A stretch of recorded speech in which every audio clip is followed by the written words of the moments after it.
Ezra Chapter 5. But when the prophets Haggai and Zechariah son of Iddo prophesied to the Jews who were in Judah and Jerusalem in the name of the God of Israel who was over them, Zerubbabel son of Shealtiel and Jeshua son of Jozadak began to rebuild God's house in Jerusalem. The prophets of God were with them, helping them.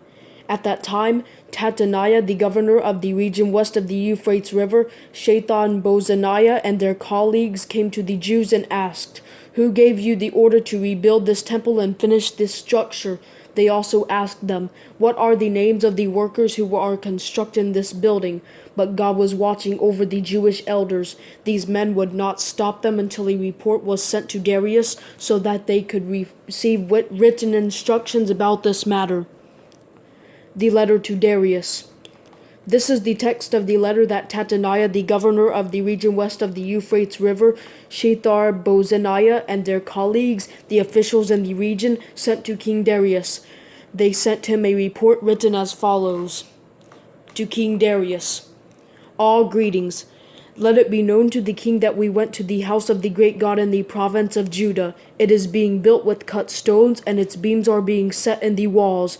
This work is being done diligently and succeeding through the people's efforts. So we questioned the elders and asked, "Who gave you the order to rebuild this temple and finish this structure?" We also asked them for their names so that we could write down the names of their leaders for your information.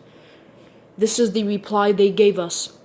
"We are the servants of the God of heaven and earth and are rebuilding the temple that was built many years ago, which a great king of Israel built and finished. But since our fathers angered the God of heaven, he handed them over to King Nebuchadnezzar of Babylon, the Chaldean, who destroyed this temple and deported the people to Babylon.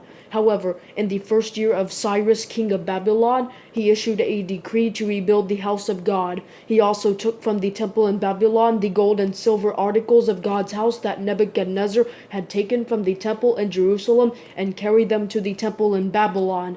He released them from the temple in Babylon to a man named Sheshbazzar, the governor by the appointment of King Cyrus. Cyrus told him, "Take these articles, put them in the temple in Jerusalem, and let the house of God be rebuilt on its original site." Then this same Sheshbazzar came and laid the foundation of God's house in Jerusalem. It has been under construction from that time until now, yet it has not been completed. So if it pleases the king, let a search of the royal archives in Babylon be conducted to see if it is true that a decree was issued by King Cyrus to rebuild the house of God in Jerusalem. Let the king's decision regarding this matter be sent to us.